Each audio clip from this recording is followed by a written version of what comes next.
নমস্কার, fourth pillar with the people এ স্বাগত। আজকে 25শে জুন 2021, আজ থেকে 46 বছর আগে 1975 সালে এই দিনটাতে 25শে জুন ইন্দিরা গান্ধীর আমলে জরুরি অবস্থা ঘোষণা করা হয়েছিল। স্বাধীনতার ঠিক 24 বছর পরে ওই অধ্যায়টিকে ভারতীয় গণতন্ত্রের একটা কলঙ্কজনক অধ্যায় বলে অনেকেই মনে করে। বর্তমান পরিস্থিতিকে, আমাদের ভারতের বর্তমান পরিস্থিতিকে অনেকেই মনে করছেন ওই সময়কার ওই অবস্থার সঙ্গে তুলনীয়।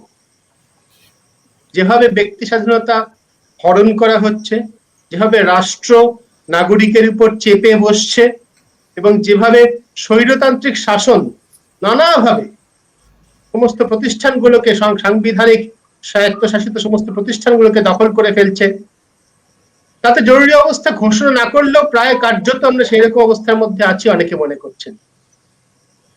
আমরা আলোচনা করবো আজকে সেই বিষয় নিয়ে, 1975-এর জরুরি অবস্থা।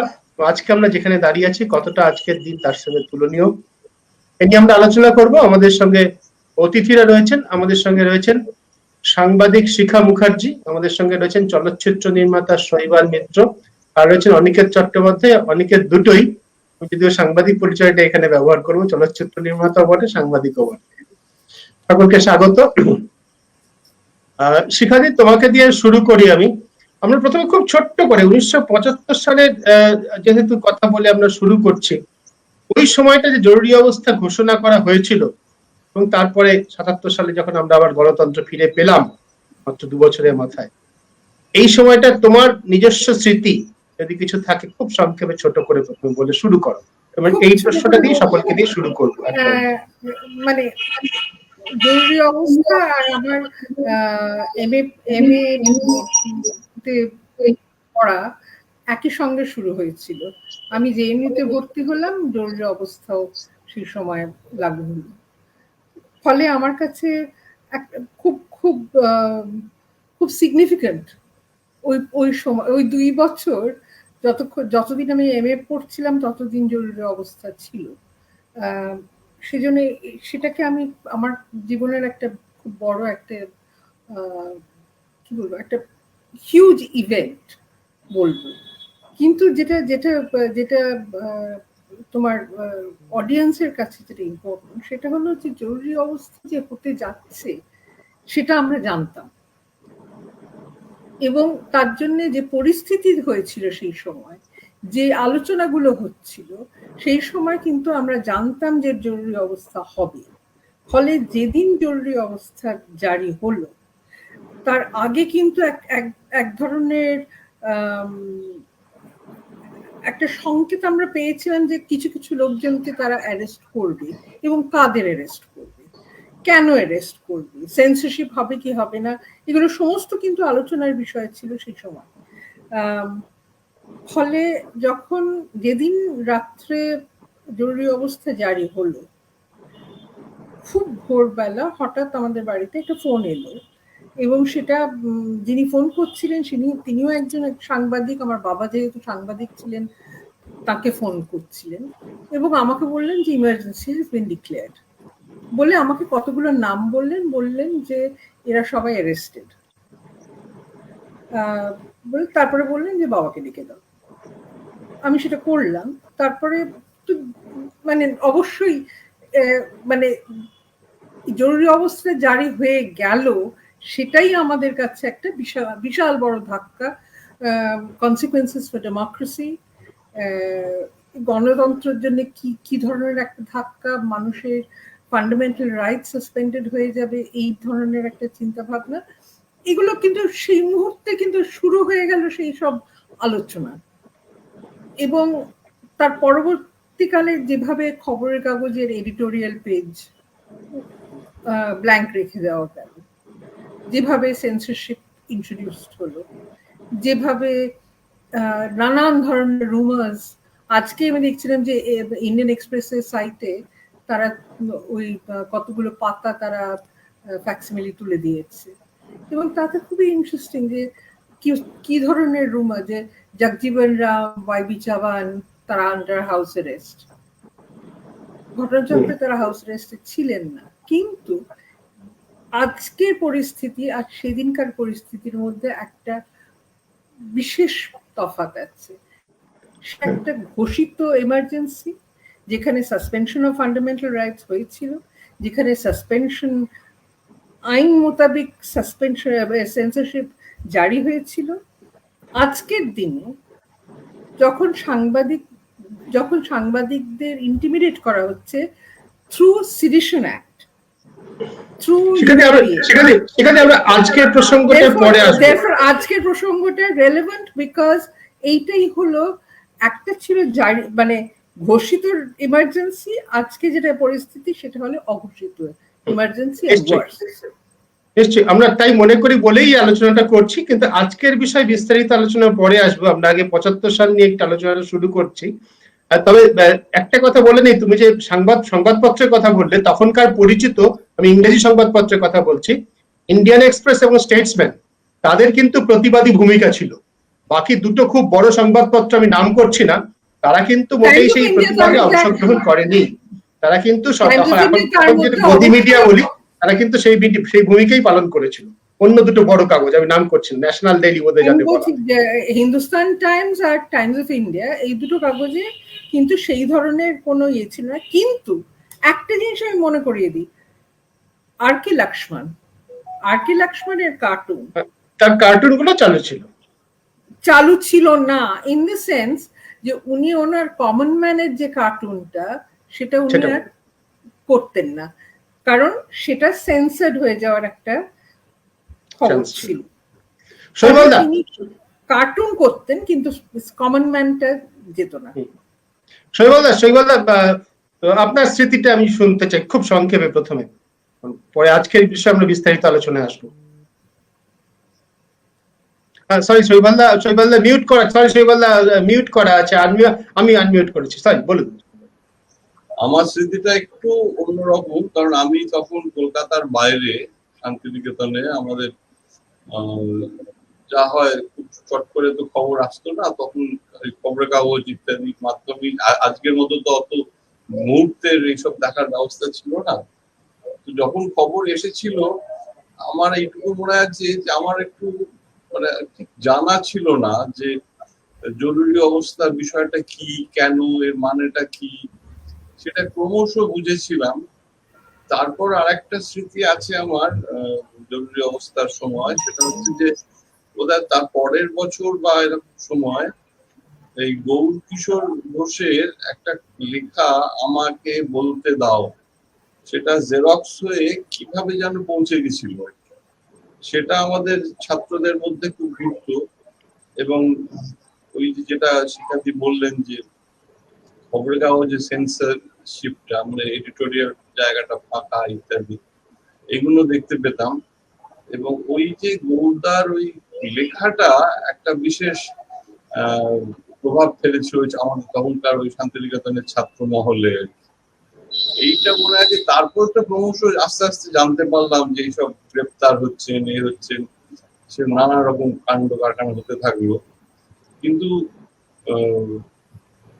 মানে এটা ঠিক যে মানে জিনিসটা খুব অবাক করেছিল, কারণ আমার কাছে সেটা প্রথম এরকম একটা অভিজ্ঞতা যে জরুরি অবস্থা বলে একটা কিছু হতে পারে বা আছে।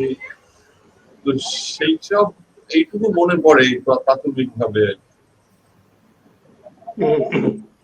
শান্তিনিকেতনের অভিজ্ঞতা বড় শহরের মতো অতটা সাংঘাতিক মানে ইমিডিয়েট ছিল না, তক্ষুনি অতটা বোঝা যায়নি। অনিকেতার বয়স কমই হবে, আমারও প্রায় প্রায় সমবয়সী। অনিকেতের কি মনে আছে? না, আমার অনেকটা মনে আছে যে শিখাদি বললেন না যে আসলে এমার্জেন্সি হবে, এটা জানা ছিল আমাদের, কিন্তু অন্যরকম ভাবে জানা ছিল। আমি তো তখন 12 বছরের বাচ্চাই বলা যায়, কিন্তু আমি বিহারের ছেলে, আমি ধানবাদের ছেলে, আর আমার বাবা রেল কর্মচারী ছিলেন। 1974 8 মে রেল স্ট্রাইক হলো এবং তারপরে ওনারা অ্যাবসকন্ড করলেন এবং সঙ্গে ছিলেন ফার্নান্ডেজ, পাগড়ি পরা শিখ ফার্নান্ডেজ, সে আর আলাদা চেহারা। এবং তারপরে হ্যাঁ, জর্জ ফার্নান্ডেজ। তারপরে তো আমরা জানতামই না মানে কোথায় কারা, কোথায় কে আছেন, যা দেখাশুনো করার সেগুলো মা করতেন। তো তারপরে জরুরি অবস্থা জারি হলো 75-এ। এইখানটা একটা খুব মজার ব্যাপার আছে, সেদিনকে রামলীলা ময়দান দিল্লিতে একটা সভা, দুপুর বেলায়, ভর দুপুরে সভা, এবং সেটাতে জয়প্রকাশ নারায়ণ আছেন এই 25 তারিখেই। এবং অদ্ভুত ভাবে মঞ্চে বসে আছেন যারা, তারা আজকে যারা শাসন ক্ষমতায় তাদের গুরুদেবরা এবং তাদেরই সমস্ত পরিচিতরা। একজনও কমিউনিস্ট নেতা সেদিনকে ওই রামলীলা ময়দানের ওই মঞ্চে সেদিনকে ছিলেন না, একজনও ছিলেন না। এবং সেইখানে জয়প্রকাশ নারায়ণ একটা কবিতা বলেছিলেন, যে কবিতাটা আমরা ছোটবেলা থেকে বহুবার ওই সময় বলতাম। সেটা ছিল, সিংহাসন খালি করো কি জনতা আতি হ্যায়। মজার, মানে দারুণ কবিতা ছিল। আমি 4টে লাইন এখানে লিখে রেখেছি। फावड़े और हल राजदंड बनने को है, धुसरता सोने से श्रृंगार सजाती है, दो राह समय के रथ का घर घर नाद सुनो, সিংহাসন খালি করো কি জনতা আতি হ্যায়। এই কবিতা উনি ওখান থেকে বললেন। এই কবিতাটা বিহারে মানে আমাদের বাচ্চারা, মানে যেখানে সেখানে দাঁড়িয়ে আমরা সবাই মিলে এই কবিতাটা বলতাম। তারপরে 76-এ বোধহয় 10 জুন ফার্নান্ডেজ বাবা এরা ওই সেন্ট পলস ক্যাথিড্রাল থেকে অ্যারেস্ট হলেন। তো আমরা না জরুরি অবস্থাটা ঘরে ফিল করেছি, মানে ভীষণভাবে, মানে আমাদের ওপর দিয়ে জরুরি অবস্থাটা গেছে। এবং সেটা 75-এর 25 জুন নয়, সেটা ইনফ্যাক্ট 74-এর 8 মে আগে থেকে গেছে। যার জন্য আমরা জরুরি অবস্থাটা 12 বছর বয়স, কিন্তু খুব হাড়ে হাড়ে বুঝেছিলাম আমরা। আমি একটু আমার নিজের অভিজ্ঞতার কথা বলি। আমরা তখন থাকতাম পূর্ব কলকাতায় একটা খুব ছোট কিন্তু এলিট একটা আবাসনের মধ্যে থাকতাম, কিন্তু চারপাশে ছিল বস্তি।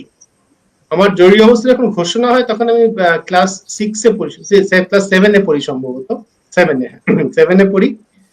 ঘোষণাটা আমার খুব একটা মনে নেই, একটা শুধু শুনতাম যে অনেক কিছু এখন থেকে নাকি করা যাবে না। আমার একটা খুব 76 সালে সম্ভবত বা 75-ই হবে কোনো সময়, সম্ভব সালটা আমার মনে নেই। একদিন আমার মনে আছে যে সঞ্জয় গান্ধী কলকাতায় এসেছিলেন, তো সেই উপলক্ষে সমস্ত স্কুল ছুটি দেওয়া হয়েছিল যাতে স্কুলের শিক্ষকরা সম্ভবত সঞ্জয় গান্ধীর কোনো অনুষ্ঠানে অংশগ্রহণ করতে পারেন। সেইটাতে আমার খুব রাগ হয়েছিল। আমি কংগ্রেসের উপর আমার বোধহয় সেই প্রথম খুব রাগ হওয়া আর কি। আর তখন মনে হয়েছিল যে দলটা দেশের স্বাধীনতা সংগ্রামে নেতৃত্ব দিয়েছে তারা এরকম কি করে করছে, একটা লোক যেই হোক না কেন সে কলকাতায় আসছে বলে স্কুল বন্ধ হয়ে যাবে, সমস্ত কিছু ছুটি হয়ে যাবে। আমার খুব বিরক্ত লেগেছে। আর একটা আমার মনে আছে 77 সালে যখন ভোট গণনা হচ্ছিল, ইন্দিরা গান্ধী তো নির্বাচনে তো গেলেন 77-এ মার্চেই, ভোটের ফলাফল যখন ঘোষণা হচ্ছিল তখন তো টেলিভিশন ছিল, অল ইন্ডিয়া রেডিওতে ফলাফল ঘোষণা হচ্ছিল। সকালের দিকে প্রথম খবর ঘোষণা হলো যে রাজনারায়ণ রায়বেরেলিতে জিতছেন, প্রধানমন্ত্রী ইন্দিরা গান্ধী হারছেন। তখন কলকাতায় যারা ছিল তাদের মনে থাকবে খুব লোডশেডিং হতো। লোডশেডিং এর পরে যখন আলো আসতো তখন সমস্ত পাড়া জুড়ে একটা করে আমরা চিৎকার, একটা খুব আনন্দ উল্লাস ধ্বনি শোনা যেত। আমার মনে আছে যে রেডিওতে, অল ইন্ডিয়া রেডিওতে সেই ঘোষণাটা শোনার পর সেই উল্লাস ধ্বনিটা শোনা গেছিল সকালবেলায় দিনের আলোর মধ্যে, আর মানুষ আলো দেখতে পেয়েছিলেন। প্রধানমন্ত্রী ভোটে হেরে যাচ্ছেন, সারা দেশ থেকে উল্লসিত হয়েছিল। ফিরে আসি আজকের দিনের আলোচনায় আসি। তখনকার দিনের সঙ্গে আসছি অনেকের, তখনকার দিনের সঙ্গে আজকের একটা গুণগত পার্থক্য। হ্যাঁ অনেকে তুই বলে নাও, তারপর আমি আলোচনা আসি। হ্যাঁ, মানে এইটা না, এই ঘোষণাটা হয়েছিল হচ্ছে গিয়ে 5টা নাগাদ, ভোর 5টা নাগাদ, মানে ইয়েতে রেডিওতে। এবং মজার ব্যাপারটা হচ্ছে যে বহু রেল কর্মী আমাদের তো বটেই, তারা সব জেলে ছিলেন এবং তারা জানতেন যদি হেরে যায় তাহলে তাদের বাবা কাকা দাদারা জেল থেকে ফিরবেন, আর যদি না হেরে যায় তাহলে কিন্তু তারা কেউ ফিরবেন না। তো বুঝতে পারছো মানে এমার্জেন্সি কি ছিল, মানে আমরা কিভাবে এমার্জেন্সিটাকে ফিল করেছিলাম।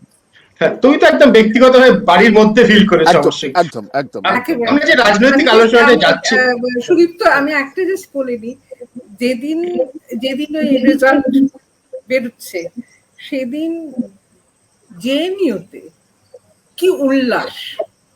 তার কারণ জেএনইউর কতগুলো ছাত্র, ডিপি ত্রিপাঠী, প্রবিদ্যা, প্রকাশ কারাট, এরা সবাই কিন্তু তখন জেলে, এবং তাদের নিয়ে আমাদের আন্দোলন হয়েছে, তাদের দুশ্চিন্তা, তাদের নিয়ে আমাদের একটা দুশ্চিন্তা ছিল, কারণ তারা হঠাৎ করে ক্যাম্পাসের ভেতর থেকে তাদের পুলিশ তুলে নিয়ে চলে গিয়েছিল এবং আমরা তাদের রুখতে পারিনি।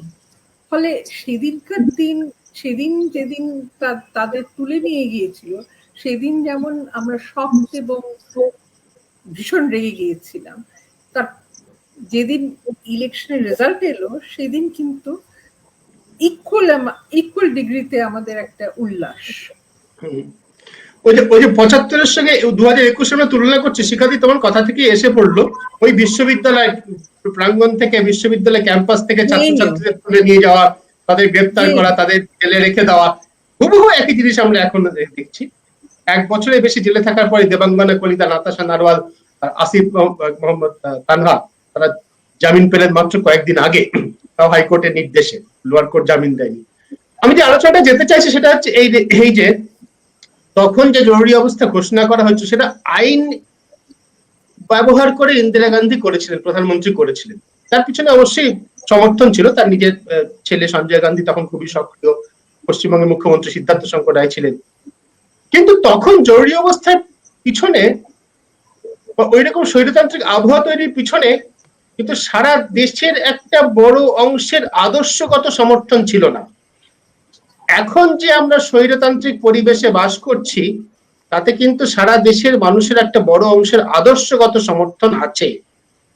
তারা কিন্তু বর্তমান জমানাকে, বর্তমান শাসক গোষ্ঠীকে আদর্শগতভাবে সমর্থন করেন। তারা মনে করেন যে এইরকম একটা শাসক, এইরকম এক ধরনের শাসন যা যে কোনো প্রতিবাদে কণ্ঠ চেপে ধরবে, যা সংখ্যালঘুদের কথা বলতে দেবে, এরকম একটা শাসন প্রয়োজন বলে মানুষ মনে করে। সেখানে একটা খুব বড় গুণগত তফাৎ আছে। এই তফাৎটা নিয়ে আমি একটু আলোচনা করতে বলবো, এবং সেই প্রসঙ্গে আমি জিজ্ঞাসা করব তোমাদের মতামত প্রত্যেকেরই। সেক্ষেত্রে আজকের এই অবস্থা থেকে আমাদের বেরিয়ে আসা আমার তো মনে হয় অনেক বেশি কঠিন, অনেক বেশি দুঃসাধ্য। এই বিষয়ে কার কি মনে হয়? শিখাদি যদি প্রথমে বলো। দেখো, যে ইডিওলজিক্যাল সাপোর্ট, যে ধরনের অটোক্রেটিক গভর্নমেন্টের প্রতি একটা ইডিওলজিক্যাল সাপোর্ট, সেটা যেটা আজকে যেটা তুমি উল্লেখ করছো, সেটা আমি মনে করি যে এক শ্রেণীর মানুষের মধ্যে অনেক বেশি তাদের সমর্থন রয়েছে, এবং সেটা ডেটা, মানে ইলেকশন ডেটা বলো বা সার্ভে ডেটা বলো, সেটা কিন্তু তাই বলছে যে একটা পার্টিকুলার শ্রেণী, তাদের মধ্যে এই সমর্থনটা সব থেকে বেশি প্রবলভাবে বিজেপির পক্ষে আছে। সেটা একটা ইডিওলজিক্যাল ইস্যু। যেটা ফান্ডামেন্টাল সেটা হলো যে স্বৈরতন্ত্র চেয়েও যেটা বড়, সেটা হলো যে এই ধরনের এই যে একটা অ্যাগ্রেসিভ স্বৈরতন্ত্র ইজ লিঙ্কড টু ন্যাশনালিজম। এই যে ন্যাশনালিজমের সঙ্গে যে যোগটা এস্টাবলিশড হয়ে গেছে, সেইটা কিন্তু সব থেকে বেশি ডেঞ্জারাস, এবং এইটাকে ফাইট করাটা কিন্তু ইমার্জেন্সি শেষ হয়ে যাওয়া, ইলেকশন হওয়া, সেটার সঙ্গে কিন্তু তুলনা করা যায় না, কারণ পরিস্থিতিটা আলাদা। এটা পার্ট অফ এ পলিটিক্স, এবং এই পলিটিক্সটাকে তো ডিফিট করে তো এটাকে তুমি তুলে দিতে পারো না। এই পলিটিক্সটা তোমাকে, এই পলিটিক্সের সঙ্গে আগাগোড়া তোমাকে বা যারা বিরোধিতা করছে তাদের কিন্তু এটাকে মোকাবিলা করতে করতে এগিয়ে যেতে হবে, এবং এটা চলে যাওয়ার কোনো ব্যাপার নয়, এটা শেষ হয়ে যাওয়ার কোনো ব্যাপার নয়। যেমন ইমার্জেন্সি ৭৭-এর ইলেকশনের পরে শেষ হয়ে গিয়েছিল, ফান্ডামেন্টাল রাইটস রিস্টোর্ড হয়ে গিয়েছিল। এটা কিন্তু সেই জিনিস নয়, কারণ এটা একটা ন্যাশনালিজমের সঙ্গে যুক্ত হয়ে গেছে, এক ধরনের গভর্নেন্সের সঙ্গে যুক্ত হয়ে গেছে, যার একদমই। একটা দিক হলো এই যে মানে খুব খুব সংক্ষেপে বেস্ট এক্সাম্পল হলো আর্টিকেল 370 কে দুম করে অ্যাব্রোগেট করে দেওয়া, এবং প্রায় 2 বছর মানে অগস্ট 5 সেটা অ্যাব্রোগেটেড হয়েছে। কাল মিটিং হলো যে এটাকে কিভাবে সার্কামভেন্ট, মানে এই এই ধরনের যে কাজ এই যে ইনস্টিটিউশন গুলোকে, পদ্ধতিগুলোকে ধ্বংস করে দেওয়া, পার্লামেন্টের ব্যাপারটাকে একেবারে, মানে পার্লামেন্ট হ্যাজ বিন অলমোস্ট মানে সাইড স্টেপিং পার্লামেন্ট, আর পার্লামেন্টকে একেবারে কি বলবো একটা একটা পারফরমেন্স, একটা থিয়েটারের মতো করে দেওয়া হয়েছে। No real activity is happening in parliament. এই জিনিসগুলো কিন্তু রিস্টোর করাটা ভীষণ ডিফিকাল্ট। ঠিক সেখানেই বোধহয় বেশি আশঙ্কার কথা। একজন দর্শকের কথা বলছেন যে আজকে তো জরুরি অবস্থা নয়, তা আলোচনার প্রয়োজনীয়তা হলো কেন? হলো তো এই জন্যই যে কথাগুলো আমরা বলছি সেই জন্যই, কার্যত তো সেই একই রকম অবস্থা রয়েছে। অনেকে এই আদর্শগত জায়গা থেকে এটা ঠিকই শিখাদি বললে যে এক শ্রেণী মানুষের মধ্যে সমর্থন রয়েছে, কিন্তু তারা কিন্তু সংখ্যায় কম নয়। পশ্চিমবঙ্গে সাম্প্রতিক নির্বাচনে যেটা দেখা গেছে, তারা কিন্তু সংখ্যায় মোটেই কম নয়। পশ্চিমবঙ্গে এখনো পর্যন্ত তারা সংখ্যা গুরু নয় বটে, সংখ্যা বরিষ্ঠ নয় বটে, সংখ্যায় তারা মোটেই কম নয়। সুতরাং এই অবস্থা থেকে আমি একটু অন্যভাবে দেখছি। হ্যাঁ, হচ্ছে গিয়ে যে ন্যাশনালিজমের যে কোয়েশ্চেনটা আজকে এসে দাঁড়িয়েছে, তুমি যদি 72 দেখো, 72 ইন্দিরা গান্ধী দুর্গা, দেশ জননী, এবং ওই যে ন্যাশনালিজম যে গেলানো হচ্ছিল তখন, সেটাও খুব কম ছিল। 71 বাংলাদেশের মুক্তিযুদ্ধের পরে, এশিয়ার মুক্তিযুদ্ধের পরে, হ্যাঁ, এখানে দুর্গা ঠাকুরের মুখে তৈরি হয়েছিল ইন্দিরা গান্ধীর মুখ দিয়ে। তো এসব হয়েছে। আবার আর একটা জিনিস দেখো যে স্বৈরতন্ত্র কিরকম ভাবে ওখানে ছিল।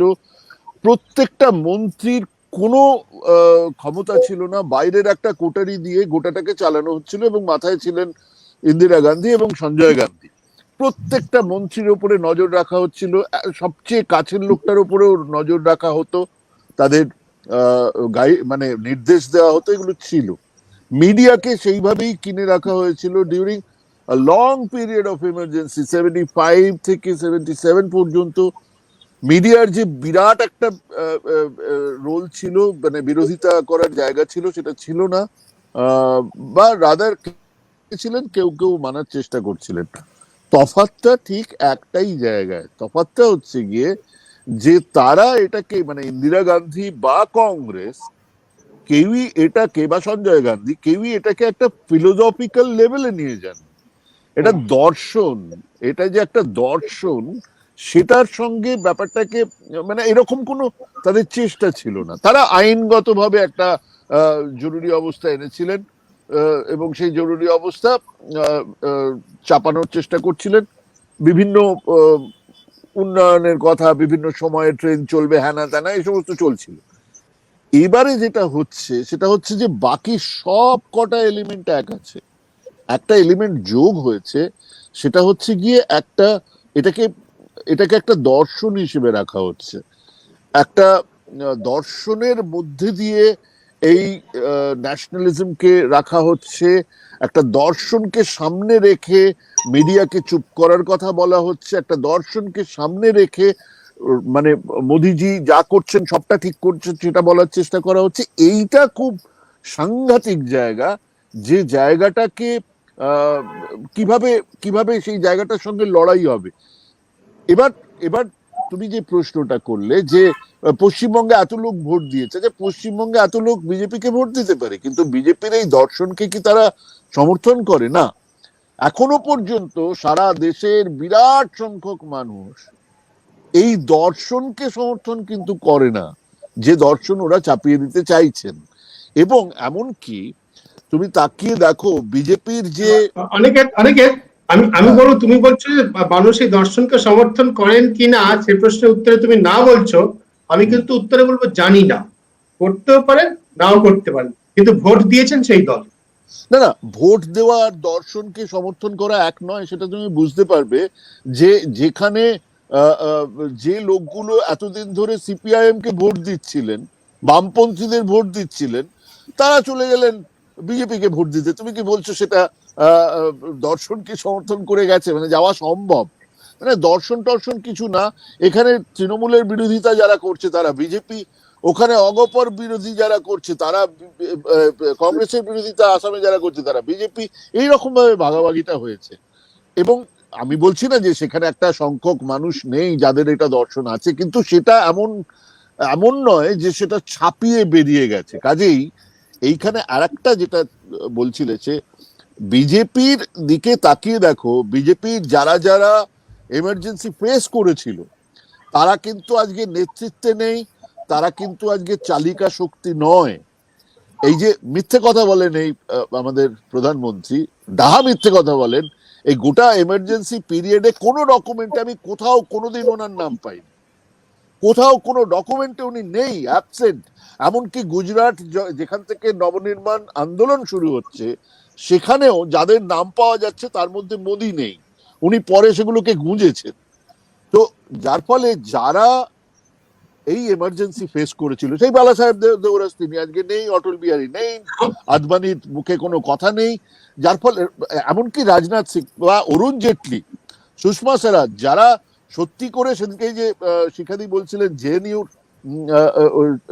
মুভমেন্ট, সেই সময়ে যারা জেলে গেছেন, এমনকি প্রকাশ কারাত পর্যন্ত, লিগাল সেল খুলেছিল এই সুষমা স্বরাজ, ওনার হাজব্যান্ড, এরা সবাই মিলে। এবং সেই লিগাল সেলের সাহায্য কিন্তু কমিউনিস্টরাও পেয়েছিল, যারা খুব কম, কিন্তু যারা সেই সময় ছিলেন, মানে এই মুভমেন্টের সঙ্গে ছিলেন।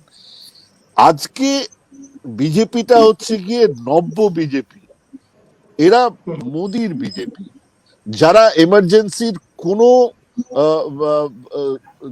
ঝড় ঝাপট এদের উপর দিয়ে যায়নি, এরা এমার্জেন্সি দেখেননি, এমার্জেন্সি ফেস করেননি।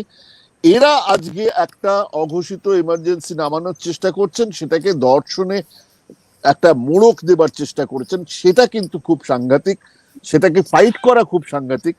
হবে না আমি বলবো না, ইতিমধ্যেই 71% ওরা বছর 2017-তে 71% রাজ্য ওরা শাসন করতো, আজকে সেটা এসে দাঁড়িয়েছে 49, মানে রিডিউসিং। এত এরকম হারে কমছে যে আমার মনে হয় না যে এটা খুব, লড়াইটা বিরাট শক্ত, এটা আমার মনে হয়, আমার এখনো মনে হয়। ঠিক, কিন্তু একজন দর্শকের কথা সূত্র ধরে বলি, তিনি বলছেন যে রাজনীতির অবমূল্যায়নের কথা বলছেন। দেখো অনেকের, তুমি বললে হ্যাঁ বিজেপি কত রাজ্য শাসন করছে সেই সংখ্যাটা ক্রমশ কমছে 2017 থেকে যদি দেখেন, ঠিকই সত্যি কথা। কিন্তু আবার এটাও সত্যি কথা যে এখন ভোটে কোন দল জিতবে তার সঙ্গে তারপরে সরকার কোন দল গঠন করবে তার কোনো সম্পর্ক নেই। আমি যদি সম্প্রতিকালে মণিপুরকে দেখি, গোয়াকে দেখি, মধ্যপ্রদেশকে দেখি, কর্ণাটককে দেখি, আসলে যখন তুমি একটা পিক দেখো না, তখন এই সমস্ত ঘটনাগুলো ঘটতে থাকে। এই ঘটনা কংগ্রেসও ঘটিয়েছেন। এমন কংগ্রেস এরকম ধোয়া তুলসী পাতা নন, ওনারাও কিনেছেন, বেচেছেন, এধার ওধার নিয়ে। এই দোষটা একমাত্র কমিউনিস্টদের উপরে দেওয়া যায় না, বাদ বাকি কমিউনিস্টের হাতে তো ছিলই ত্রিপুরা, বেঙ্গল আর কেরালা, এবং সেখানে তারা যখন এসছেন তখন ভালো মেজরিটিতেই এসছেন, কাজে খুব যে একটা দেওয়া নেওয়া ইত্যাদি করতে হয়নি। থাকলে কি করতে হতো জানি না, কিন্তু তাদের উপরে এই দোষটা দেওয়া যায় না। বাকি কংগ্রেস এবং বিজেপির এই ব্যাপারে খুব মানে তারা কি খুব দূরত্বে আছেন? আমি মনে করি না। আমি যেটা মনে করি সেটা হচ্ছে গিয়ে যে বিজেপি একটা দর্শনকে সামনে রেখে একটা দেশের ওপরে একটা এমার্জেন্সি চাপিয়ে দেওয়ার চেষ্টা করছেন, কিন্তু এটা হবে না। আমাদের দেশের একটা অদ্ভুত, মানুষের একটা অদ্ভুত মানে যেটাকে কাউবেল্ট বলি না আমরা, গোবলয় বলি। এমার্জেন্সির পরে 1975-এ এমার্জেন্সির পরে যখন 77-এ ভোট হলো সুদীপ্ত, তখন মজা হচ্ছে হাওড়া থেকে যে ট্রেনটা দিল্লি পর্যন্ত গিয়ে পৌঁছলো তার রুটের দুধারের একটা আসন কংগ্রেস পায়নি। এইটা হচ্ছে গিয়ে গোবলয়। হ্যাঁ, এইটা এই যে আমরা পশ্চিমবঙ্গে ভাবছিলাম বিজেপি কি করে ফেলবে, কোথায় গেল, মানে অলমোস্ট মানে গোহারান বলতে আরো গোহারান। খুব ভালো, ভালো ভালো তুমি মানুষের উপর ভরসা রাখছো, মানুষের উপরে তো ভরসা রাখতে শেষ পর্যন্ত। শৈবাল আপনাকে জিজ্ঞাসা করি যে কথাটা আমি বলছি, ভরসা না রাখলে ভরসা না রাখলে অনেকের ফিলোসফির কথা বলছে, আমি সেই কথাটি অন্যভাবে বললাম যে একটা আদর্শগত ব্যাপার আছে। এইবার এখন আমরা যেটা দেখছি সেটা কিন্তু নির্বাচিত স্বৈরতন্ত্র, ইলেক্টেড অটোক্রেসি। এটা কিন্তু এমন নয় অবৈধভাবে করা হয়েছে, এবং এই ইলেক্টেড অটোক্রেসি এখন সারা পৃথিবীর নানা দেশেই প্রবণতা আমরা জানি। মার্কিন যুক্তরাষ্ট্রে তার অবসান ঘটেছে কিছুদিন আগে, নানা দেশেও আছে, সে বিস্তারিত আলোচনা যাচ্ছে না। কিন্তু আমাদের দেশে এই অবস্থা থেকে বেরোনোর কোনো উপায় আছে? বেরোনোর উপায় বলতে তো মানুষ, সেটা অনেকে বলছে, এবং আমার ব্যক্তিগতভাবে একটা মনে হয় যে আমাদের পশ্চিমবঙ্গের যে অভিজ্ঞতাটা, সেটা হচ্ছে ৭৫-এ ইমার্জেন্সি ঠিকই, ৭৭-এ একটা বাম সরকারের আশা, সেটা আমার এইটুকু মনে হয় যে ৭৭ সালে যে উৎসাহ উদ্দীপনা মানুষদের মধ্যে দেখা গেছিল, একটা পরিবেশ, এটা যেন একটা বিরাট জয়, এবং তার একটা প্রভাব সবার উপরই পড়েছে। মানে সে বামপন্থী মানুষ হোক বা একদম রাজনীতি থেকে দূরে থাকুক, কোথাও একটা পড়েছিল আর কি, একটা বিপ্লব, জনগণতান্ত্রিক বিপ্লব ইত্যাদি শোনা গেছিল। কিন্তু তারপর থেকে যে অবস্থাটা যদি আমরা তাকিয়ে থাকি এবং 2011 সালে এসে পৌঁছই, তাহলে কিন্তু এটা দেখবো যে আমরা আর একটা সরকার নির্বাচন করছি, যে সরকারটি কোনো অংশে মানে খুব গণতান্ত্রিক তাদের বলা যায় না।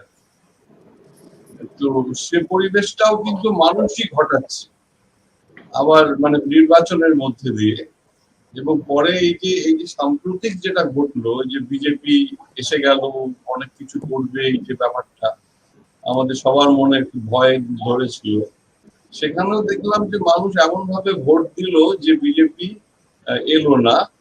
কিন্তু যেটা এলো, মানে এটা বলা হলো যে বিজেপিকে একটা ভোটও নয়, খুব ভালো কথা, কিন্তু কে ভোট, কাকে ভোট দেবো, সেটা একটা বিতর্কিত জায়গা।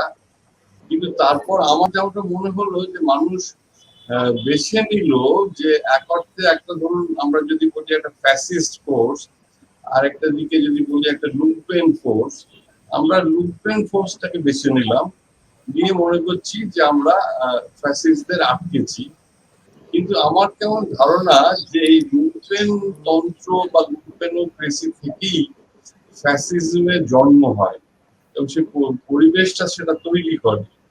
তো এই যে না জেতাটা আমার কাছে খুব একটা যে খুব আশাপ্রদ নয়, মানে যতটা আশাপ্রদ ৭৭ সালে আমি নিজে প্রত্যক্ষ করেছিলাম, ততটা আশাবাদী আমি হতে পারি না। কারণ আমার কেমন মনে হচ্ছে যে কেন, মানে যারা প্রোগ্রেসিভ লেফট যে ফোর্সটা কিছু না হলেও ছিল, এবং তাদেরও চেষ্টা তো কিছু কম ছিল না, তাদের কোনো ছাপ, মানে তাদের সম্পর্কে কোনো মানে ধারণা কিছুই মানুষের মধ্যে এলো না কেন জিনিসটার মধ্যে। তো এই দিক থেকে ভাবতে গেলে আমার এটা মনে হয় যে মানে একটা ড্রাগ স্টুপার বলা যেতে পারে, যে এই যে পপুলিস্ট স্টেপস গুলো নেওয়া হয়েছে গত 10 বছর ধরে, যেটা এখন এই যে কেন্দ্রে যে সরকার, সেও কিন্তু এরকম পপুলিস্ট স্টেপসই এগোচ্ছে, এবং মানুষ সেদিকে খুব প্রলোভিত হয়ে তাদের দিকে ঝুঁকছে। সে লুম্পেনদের দিকে ঝুঁকি বা ফ্যাসিস্টদের দিকে ঝুঁকি, যাই দিকে ঝুঁকি, তাদের সেই অবস্থা থেকে বার করে আনার জন্য যে বাম গণতান্ত্রিক শক্তি যারা কাজ করছেন, তাদের বোধহয় একটা অন্য মাত্রায় অন্যভাবে চিন্তা ভাবনা করার দরকার আছে। তা না হলে মানে জানি না কবে কি শেষ হবে। অন্তত ইন্দিরা গান্ধী ক্ষমা চেয়েছিলেন যে ওটা করার পর, কিন্তু এখানে এসব ক্ষমা টমার বিষয় নয়। এবং যেটা দর্শনের কথা হচ্ছে, যে হিন্দুত্ব এজেন্ডার কথা হচ্ছে, সেটা খুব ভীষণভাবেই কার্যকর এবং কাজ করে চলেছে। তারা তলায় তলায় একটা ভয়ঙ্কর ভাবে কাজ করছে। তো আমি জানি না, মানে স্বৈরতন্ত্র ব্যাপারটা আমাদের প্রত্যেকের বাড়িতে বাড়িতে, মানে এই যে মুখ কিছু না বলতে পারার সাহস, বলার সাহস, এটা আমরা ক্রমশ হারিয়ে ফেলছি। শুধু যে কেন্দ্রীয় সরকার জরুরি অবস্থার বিরুদ্ধে তা নয়, এমনি মানে দৈনন্দিন জীবনে আমাদের জীবন যাত্রা আমরা যে এখানে যেভাবে মাছিলিটার ক্ষেত্রে সব জায়গায় সোজা কথাটা সোজা বলে ভাবে বলার চেষ্টা ইচ্ছে আমি তো দেখি না আমাদের সাংস্কৃতিক জীবনে আমি আমার চলচ্চিত্র জীবনে দেখি সেরকম কোনো ছবি তৈরির কথাই আমরা ভাবি না। আমরা কোনো রাজনৈতিক ছবি তৈরি করার বাংলা সিনেমায় নেই, মানে দেখি না কেউ, তার কোনো পরিচালকের এই সাহস আছে ছবিটা করার। তো একটা কথা যেন আপনি শৈবালদা আপনি একটা বিপরীত রাজনীতি খুঁজছেন, আপনি বিপরীত রাজনৈতিক দর্শন খুঁজছেন, তাই তো? যে এই ফ্যাসিবাদ বা স্বৈরতন্ত্র মোকাবিলার জন্য আপনি একটা বিপরীত রাজনৈতিক দর্শন, রাজনৈতিক শক্তি খুঁজছেন, সিবিএস রাজনৈতিক শক্তি, এবং আপনার মতে লুম্পেন তন্ত্র এই ফ্যাসিবাদকে রুখতে পারবে না, তাই তো? আপনার জবাব। আমি সাথে যাই, আমি শিক্ষার্থীর কাছে যাচ্ছি।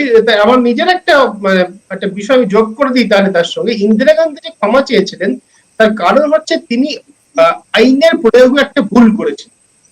মাত্র 1.5 বছরের মাথায়, 1.5 বছরের আগে কার্যত নির্বাচন ঘোষণা করে দেওয়ার মধ্যেই এটা প্রমাণ যে তার সন্দেহ ছিল যে ভারতীয় গণতন্ত্র, ভারতের মানুষ তারা ব্যাপারটাকে গ্রহণ করছেন না। একটা আইনের প্রয়োগে ভুল হতে পারে, কিন্তু একটা দার্শনিক ভাবনা তো ভুল হতে পারে, একটা আদর্শগত ভাবনা তো ভুল হতে পারে। সুতরাং এক্ষেত্রে ক্ষমা চাওয়ার কোনো প্রশ্ন নেই। এক্ষেত্রে কেউ কিন্তু ভুল করছেন না। তাদের মতে বর্তমান যে শাসক গোষ্ঠী দিল্লি, তারা কিন্তু খুব দীর্ঘমেয়াদী পরিকল্পনা নিয়ে খুব ধীরে ধীরে ধীরে ধীরে খুব পরিকল্পিত ভাবে, কখনো একটা এগিয়ে কখনো দুপা পিছিয়ে তাদের কার্যক্রম, তাদের যে এজেন্ডা সেটা তারা রূপায়ণ করে চলেছে। এক্ষেত্রে কিন্তু কারো কোনো ভুল হওয়ার প্রশ্ন নেই। এবং আজ আমাদের দেশে গণতন্ত্র যে গণতন্ত্রপ্রেমী মানুষ চায়, ফিরুক বা না ফিরুক, আমি কিন্তু এটা নিশ্চিত যে আজকের দিনে যা ঘটছে তার জন্য কেউ কোনোদিন ক্ষমা চাইবেন আমার অন্তত। এখানে যে বিপ্রতীপ রাজনীতির কথা শৈবালদা বলছেন, যে রাজনীতি বর্তমান অবস্থার অবসান ঘটাতে পারে, ফ্যাসিবাদের মোকাবিলা করতে পারে, তুমি তার কোনো সম্ভাবনা দেখো? দেখো, এই মুহূর্তে ফ্যাসিবাদকে ফ্যাসিজম যে ধরনের রাজনীতি আমাদের এখন চলছে, যে ইডিওলজিক্যাল পজিশনে আমরা রয়েছি, সেটাকে আচ্ছা একটু বলে নেই কেন, অনেক দর্শকরা পরবর্তীকালে আলোচনা বলেন নাকি ক্লাসিক্যালি এটা ফ্যাসিজম কিনা, ইউরোপে যে ফ্যাসিজমের উত্থানের সঙ্গে যে শিল্পের বিকাশ ছিল, অর্থনৈতিক ছিল, আমাদের দেশে নেই, সেই বিষয়গুলো কিন্তু আমরা এখানে আলোচনায় আনছি না। আমরা এখানে বর্তমান শোষণের দিক থেকে শুধু ফ্যাসিবাদ। হ্যাঁ ঠিকই, তাই তো? সকলে তাই করছি। ঠিক আছে, বাট আমি যেটা বলছি খুব সিম্পল, যে এই যে স্বৈরতান্ত্রিক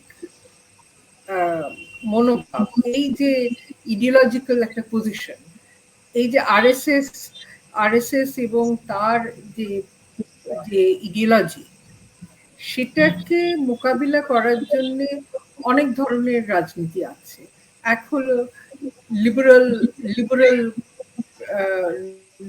ডেমোক্রেটিক পলিটিক্স, লিবারেল ডেমোক্রেসি, হ্যাঁ, উদারবাদী গণতন্ত্র।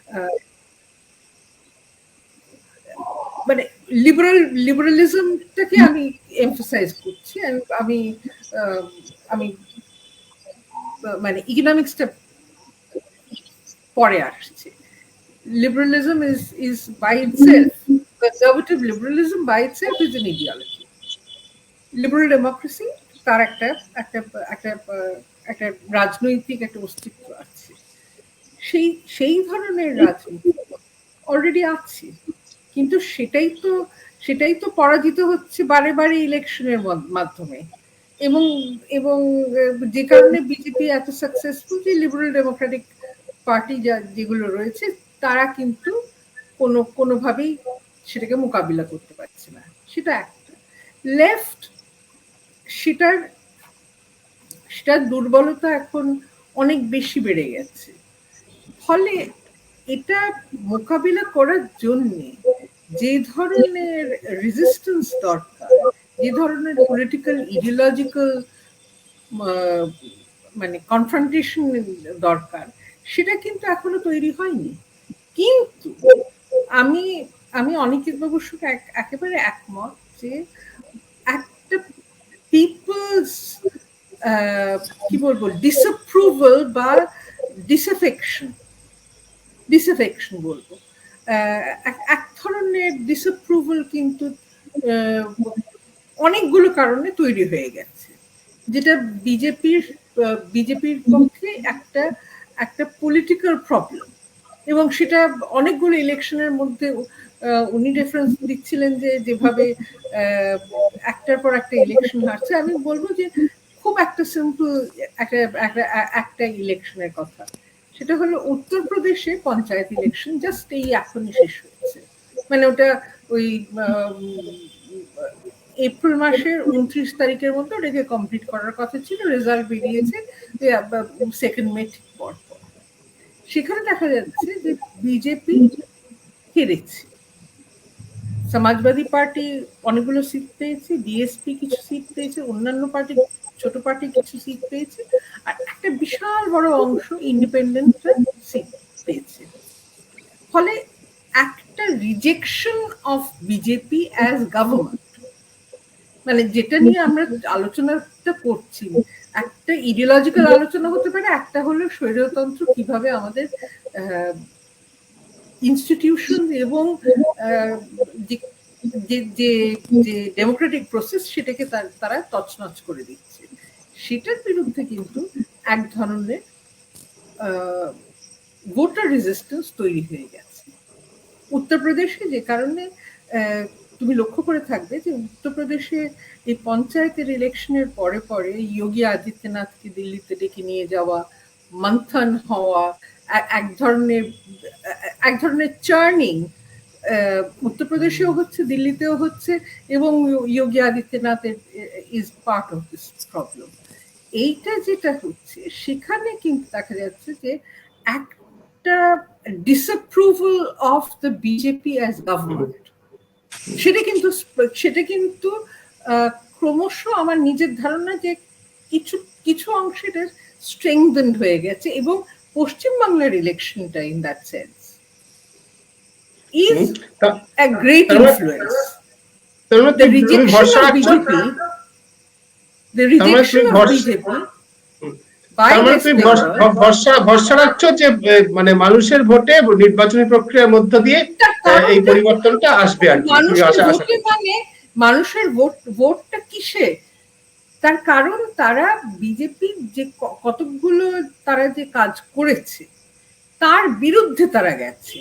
প্যান্ডেমিকের ম্যানেজমেন্ট ফর ইনস্টেন্স, তার একটা বিশাল বড় ইম্প্যাক্ট, মানে গভর্নেন্স, আমি বলছি গভর্নেন্স হিসেবে বিজেপি যে ধরনের বিকজ অফ দ্যাট, মানে ওদের একটা প্রবলেম হয়ে গেছে যে ওদের ইডিওলজিক্যাল ফিল্টারটা এত স্ট্রং যে তারা কিন্তু রিয়ালিটির সঙ্গে তাদের একটা ডিফারেন্স বা একটা ডিস্টেন্স তৈরি হয়ে গেছে। মাইগ্রেন্ট প্রবলেম, প্যান্ডেমিক প্রবলেম, এই জিনিসগুলো কিন্তু তারা কিন্তু মানে তারা কিন্তু কানেক্টই করতে পারলো না যে এখানে কি করা দরকার। এই যে ইকোনমিক ক্রাইসিস তুমি বলছো,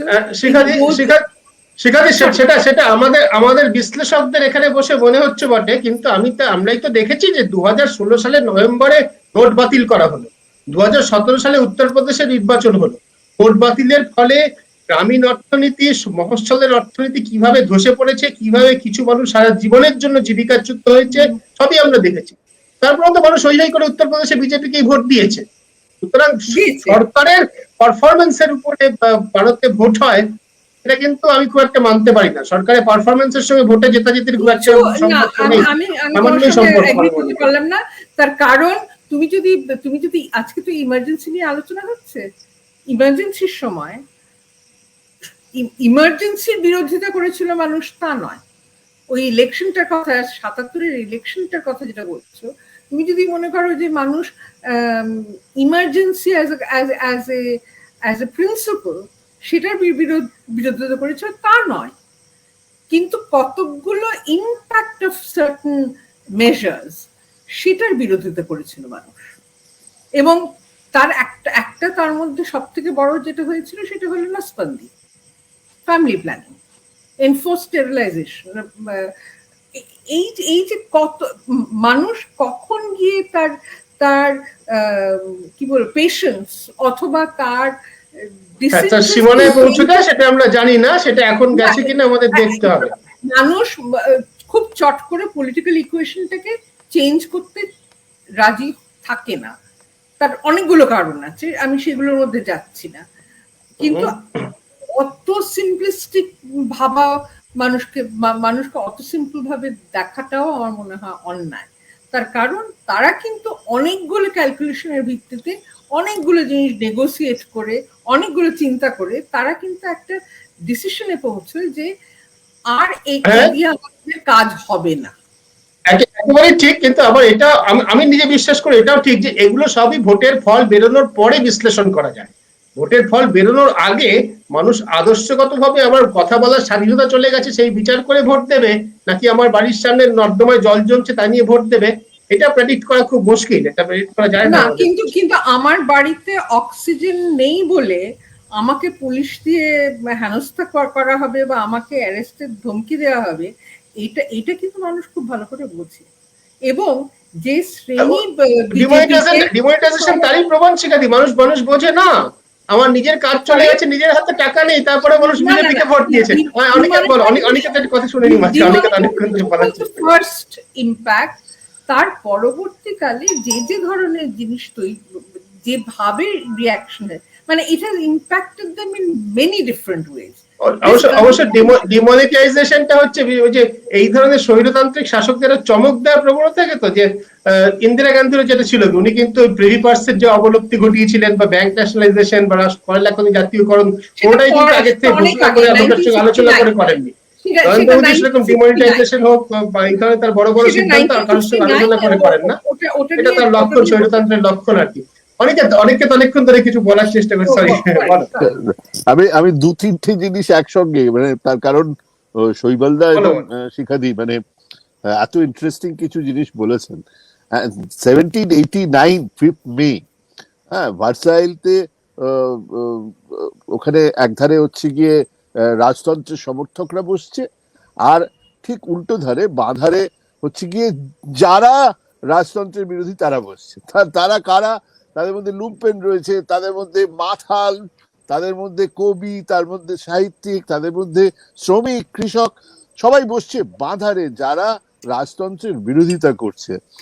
এবং সেটাই হচ্ছে গিয়ে লেফট, কোট আনকোট লেফট যে ইডিওলজি, আমরা যখন কথা বলি সেইখান থেকে শুরু হয়েছিল লেফট বলাটা। কাজেই ওই লেফট মানে হচ্ছে গিয়ে কোনো একটি রাস্তার উপরে অবস্থিত কোনো একটি বাড়ির ওপরে ঝান্ডা দেখিয়া লেফট বলিব, লেফটটা সেরকম নয়। লেফটটা হচ্ছে গিয়ে এক ধরনের স্থিতাবস্থা, এক ধরনের জরুরি অবস্থা, এক ধরনের স্বৈরাচার, এগুলোর বিরোধিতায় যে মানুষ দাঁড়াবে, যে সংগঠন দাঁড়াবে, দে অল আর লেফট। এটা এক নম্বর জিনিস। দু নম্বর জিনিস যেটা, সেটা হচ্ছে গিয়ে যে আমাদের দেশে এই নরেন্দ্র মোদী এবং বিজেপির যে ইডিওলজি, সেটা যেভাবে ছড়ানোর চেষ্টা হচ্ছে বা সেটা যেভাবে ছড়ানোর পরিকল্পনা হলো, সেটা একটা ক্লাসিক্যাল, ইভেন ক্লাসিক্যাল ফ্যাসিজমকেও সেটা সেইভাবেই ওঠে, সেইভাবেই ক্লাসিক্যাল ফ্যাসিজমের গ্রোথ হয়। মানে ফ্যাসিজম যদি আমরা ফিনান্স ক্যাপিটালের সবচেয়ে বড় ক্রাইসিস থেকে বেরিয়ে আসা একটা সমস্যা হিসেবে মনে করি অর্থনীতির দিক থেকে, এবং রাজনৈতিক দিক থেকে একটা ফান্ডামেন্টালিস্ট আইডিয়াকে যদি তার সঙ্গে জোড়া হয়, তাহলে সেটার সংযোগে যেটা তৈরি হয় সেটা হচ্ছে ফ্যাসিজম। এবারে সেই ফ্যাসিজমের বিরুদ্ধে মানুষের যে লড়াই, সেই লড়াইয়ে আমি কাকে সঙ্গে নেব? আমি সেখানে কি একটা পিউরিটান, আমার একটা পিউরিটান আউটলুক থাকবে যে আমি একে একে একে একে নিয়ে চলবো, নাকি ওই ফ্যাসিজমের বিরুদ্ধে? যদি জাস্ট চিন্তা করে ভাবুন যে 29 সালে যদি জার্মানির যে পলিটিক্যাল পার্টিরা কেউ 18টা, কেউ 20টা, কেউ 30টা, কেউ 17%, কেউ 13% ভোট পেয়েছিল, তারা যদি বিরুদ্ধে দাঁড়িয়ে যেত হিটলারের, তাহলে হিটলারের ওঠা সম্ভব ছিল না। অর্থাৎ একটা ইলেকশনকে কাজে লাগিয়েই ধীরে ধীরে একটা ফ্যাসিজম তার চূড়ান্ত ক্ষমতায় গিয়ে পৌঁছয়, এবং সেই চূড়ান্ত ক্ষমতায় পৌঁছানোর আগে যদি সেই নির্বাচনের জায়গা থেকেই যদি সমস্ত কটা লোকজনকে নিয়ে কেবল তার বিরোধিতাটাই যদি একমাত্র আমার প্রোগ্রাম থাকে, তাহলে তাকে আমি হারিয়ে দিতে পারবো। তারপরে কে লুম্পেন, কে কমিউনিস্ট, কে লিবারেল, কে সেমি লিবারেল, সেগুলো নিয়ে আমরা আমরা আবার বসবো এখানে। কিন্তু আপাতত যে অবস্থাটা হয়েছিল এই নির্বাচনে, যদি বিজেপি হেরে যেত, আমি এইখানে এখন দাঁড়িয়ে বলছি সুদীপ্ত, তুমি এই প্রোগ্রাম করতে পারতে না, আমার সম্ভব ছিল না বাইরে বেরিয়ে রাস্তায় হাঁটা। আমি জানি না শৈবালদা বা শিখাদির পজিশন কি ছিল, এটা বাস্তবিক অবস্থা ছিল পশ্চিমবঙ্গে, আমরা বেরোতেই পারতাম। বিজেপি জিতে যেত, ভুল করে হেরে যেত, বিজেপি যদি জিতে যেত, এটাই অবস্থা হতো আমাদের। তো সেই জায়গা থেকে আমি এখনো পর্যন্ত দাঁড়িয়ে বলতে পারি যে নির্বাচনে জিতে মমতার লোকজন, এই টিএমসির লোকজন ঘরবাড়ি ভাঙচুর করছে, না বন্ধ করুন, এটা একটা সঠিক কথা এবং সেগুলোকে বলতে হবে, সেগুলো সব ঠিক আছে। কিন্তু বিজেপির বিরুদ্ধে কে? এনিবডি, এভরিবডি, যে বিজেপির বিরুদ্ধে থাকবে আমি তাকে আপাতত সমর্থন করতে বাধ্য।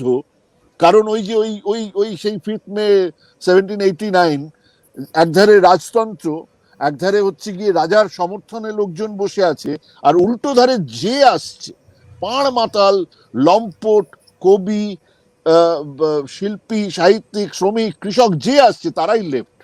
আজকের দিনে দাঁড়িয়ে গোটা ভারতবর্ষের বাস্তবতা হচ্ছে গিয়ে যে এই মোদী সরকার, তার দর্শন, সেটা যত কম হোক, যেটুকুই হোক, আমি মনে করি যে খুব বেশি হলে দর্শনগতভাবে হয়তো 25-26% ভারতবর্ষের মানুষ তাদের সঙ্গে আছে, খুব সলিড, সেটাও খুব বড়, কিন্তু তাদের মোকাবিলা করা সম্ভব, অন্তত ইলেকটোরালি তাদেরকে একটা হার যদি তাদের সামনে রাখা যায়, তাহলে কিন্তু তাদের এই এজেন্ডাগুলো তারা, কেবলমাত্র পশ্চিমবঙ্গের হার কতগুলো জিনিসকে ঠিক করে দিল। হাইকোর্ট, সুপ্রিম কোর্ট কি সব রায় দিচ্ছে আমরা তো মাথায় ঢুকছে না, কি হচ্ছে এগুলো। কৃষক আন্দোলন, তারা বলছে পার্লামেন্ট অভিযান করবে, মোদীকে ডাকতে হচ্ছে কদিন আগে গুপকার গ্যাং বলেছিল, তাদেরকে ডেকে মিটিং করতে হচ্ছে। এগুলো হচ্ছে কেবলমাত্র, আমি একেবারে জোর দিয়ে বলছি, এই বাংলার নির্বাচনটা যদি অন্যরকম হতো, এর কোনোটাই ঘটতো না। আমি কিন্তু অনেকের সঙ্গে একেবারে একমত যে এটার পশ্চিমবাংলার ইলেকশনের যে প্রভাবটা, সেটা কিন্তু ইউপি ইলেকশনেও আছে, সেটা ইয়েদিউরাপ্পার এই কর্ণাটকে যা ঘটছে তার মধ্যেও আছে, গুপ্কার গ্যাংকে অ্যাবসলিউট কর্ণাটকের কারেন্ট পলিটিক্সে বিশেষ করে আছে,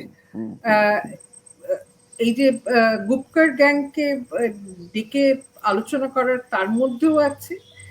এবং যেটা সব থেকে ইন্টারেস্টিং, যে এই পরিস্থিতির মধ্যে যখন একটা মনে হয় আমাদের খেয়াল রাখা উচিত, যে পশ্চিমবাংলার ইলেকশনের দিকে যেমন সারা দেশ তাকিয়েছিল যে কি হয় এখানে এখানে এখানে মানুষ কিভাবে ভোটটা দেয়, ইকুয়ালি যে যে যে ইলেকশনের রেজাল্ট যা বেরিয়েছে তার জন্য কিন্তু মানুষ ইকুয়ালি কি বলবো, একটা নতুন ভাবে তারা কিন্তু এক ধরনের রাজনীতি আবার তৈরি করার চেষ্টা, এই যে মানে ফরগেট অ্যাবাউট এভরিথিং এলস, এই যে একটা কোয়েলিশন অফ আইডিয়াস, আমি বলছি না it's a coalition of politics. Sharad পাওয়ারের বাড়িতে যশবন্ত সিনহা একটা মিটিং ডাকলেন, 14টা পার্টি গেল। এই ইভেন্টটা আগে পশ্চিমবাংলার ইলেকশনের আগে এটাকে কিন্তু ডিসমিস করা হতো যে দিস ইজ এ খিচুড়ি। পশ্চিমবঙ্গ নির্বাচনের ফলাফল সুদূর প্রসারী, শিখাদি তুমি অনিকেতের পয়েন্টটাকে বলছো, আমি সম্পূর্ণ একমত। এবং অনিকেত যেটা বললো, এটা আমাদের এই অনুষ্ঠানে আরো অনেক মান্যগণ্য ব্যক্তি একই কথা বলেছেন, যে পশ্চিমবঙ্গের বিধানসভা নির্বাচনের ফলাফল অন্যরকম হলে আমি আমাদের এই 4th pillar with the people, এই সামান্য ক্ষুদ্র প্রতিষ্ঠান চালাতে পারতাম কিনা। অনেক প্রবীণ সাংবাদিক নাম, প্রাক্তন আমরা প্রাক্তন বিচারপতিরা পর্যন্ত তারা সে ধরনের মত করেন। কিছু বলছিলেন না, আমি অনেকে 1789 ফরাসি বিপ্লবের সঙ্গে তুলনা করলো, একটা মানে হ্যাঁ তাই তো, ফ্রেঞ্চ রেভলিউশনের সঙ্গে তুমি তুলনা করলে, এবং সেটা তো আমরা সকলেই জানি, দর্শকরাও জানেন যে মানে গণতন্ত্রের ইতিহাসে বা আধুনিক রাষ্ট্রবিজ্ঞানের ইতিহাসে একটা বিরাট টার্নিং পয়েন্ট, বিরাট মোড় ঘোরানো ঘটনা। স্বাধীনতা, সৌভাতৃত্ব ধারণার জন্ম যেখানে, লিবার্টি, ইকুয়ালিটি, ফ্র্যাটার্নিটি ধারণা, বামের ধারণা, হ্যাঁ হ্যাঁ বামের ধারণা, কিন্তু ফরাসি বিপ্লবের মানে মানুষকে দিয়ে গেছে স্থায়ীভাবে লিবার্টি, ইকুয়ালিটি এবং প্যাটার্নিটি, সেটা মানুষের যে অধিকার, সেভাবে ভাবনা। অনেক অনেক বড় একটা পরিবর্তনের কথা, অনেক বড় একটা মানে বৈপ্লবিক পরিবর্তন, আমি তো ফরাসি বিপ্লব, সেই রকম একটা পরিবর্তনের সময়কার কথার সঙ্গে অনেকের তুলনা করছেন। এই পরিস্থিতিতে শৈবালদা আপনি কিছু শৈবালদা বলতে চাইছেন? অনেকেদের কথা নিশ্চয়ই মেনে নিচ্ছি, সেটা নিশ্চয়ই ঐতিহাসিক ঘটনা, কিন্তু আমার যেটা হচ্ছে যে ওই সময় এবং সাধারণভাবে আমরা যে হিটলারের সময়কে রেফার করি বা বলি, হ্যাঁ, দুটোর মধ্যে একটা কোথাও পার্থক্য আছে। হিটলারের পেছনে কিন্তু কর্পোরেট দুনিয়ার একটা বিরাট রোল ছিল বলে আমি জানি, এবং এখানেও এই যে মোদির উদ্ভব, এর পেছনেও কিন্তু, এবং এই হিন্দুত্ব এজেন্ডা ইত্যাদির আড়ালে এই জায়গাটা, এই স্বার্থের জায়গাটাকেও আমাদের মাথায় রাখা উচিত। এবং ওই যে বিজেপির হেরে যাওয়ার সম্পর্কে ব্যাপারটা যেটা বলা হচ্ছে, সেটাও আমি একমত। এটা নিশ্চয়ই একটা বিরাট ঘটনা, সুদূর প্রসারী ঘটনা, তার প্রভাব নিশ্চয়ই পড়বে। কিন্তু আমি এইটা বলবো যে এতে নিশ্চিন্ত হওয়ার কিছু নেই, বরং এটা এমন একটা কিছু ঘটলো, অনেকটা এই করোনার মিউটেন্ট করার মতো, তারা কিন্তু আবার রূপ বদলে এগোবে। কারণ এমন একটা নির্বাচন হয়েছে যে আমাদের যে সংসদীয় যে ব্যবস্থা, সেখানে শুধু যে দুটো পক্ষ দাঁড়িয়ে আছে, মানে তারা না খুব যে দূরের মানুষ তা নয়, আমার আশঙ্কা ওইটাই। লড়াই করার জায়গাটা। শৈবালদা আমার একটা প্রশ্ন আছে, আপনি এই প্রসঙ্গে বলছেন আর কি, তাহলে মানুষ কি করতো? ধরুন মানুষের কাছে অপশন হচ্ছে 2021 সালে বিধানসভা নির্বাচনে তাকে ভোট দিতে হবে। আমি প্লিজ প্রশ্নটা করি না, মানুষ তো আজ থেকে 5 বছর পরে যখন ভোট আসবে বা 10 বছর পরে যখন ভোটের সময় আসবে, তখনকার রাজনৈতিক পরিস্থিতি কি হবে সেই বিচার করে 21-এ ভোট দেবে না। 21-এ আমি শেষ করি, তারপর আপনি বলবেন। 21-এ যিনি ভোট দিচ্ছেন তার কাছে অপশনটা কি, তিনি কাকে ভোট দেবেন? অপশনটা হচ্ছে ইমিডিয়েট নিড। আমি এই ভোটের সময়, আমার যেহেতু মফস্বলে একটু যাতায়াত আছে, আমি জানি যে মফস্বলের মানুষ রাজনীতি ছাড়া বাঁচতে পারে না। They can't live without politics or a political party.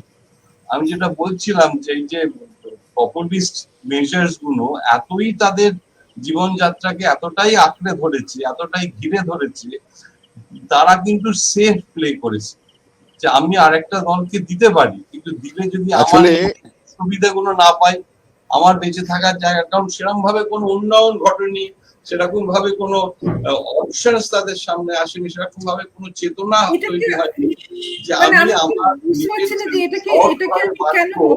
এই জায়গাটাই নেই।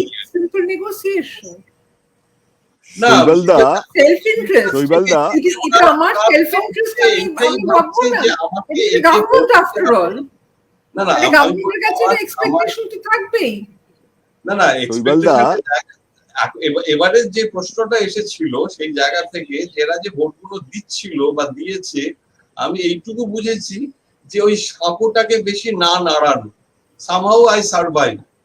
আমি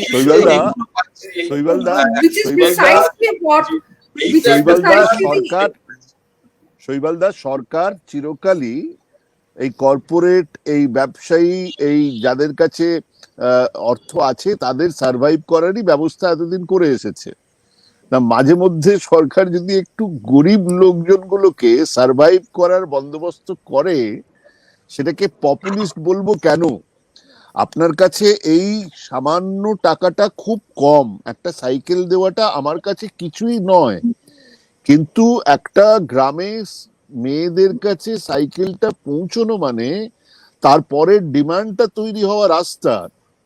একটা মেয়েকে যদি আমি বলি যে তোমার বিয়ের আগে বয়সটা এতটা হতে হবে, তাহলে তারপরের যেটা ধাপ সেটা হচ্ছে গিয়ে তার একটা সুস্থ বাচ্চা।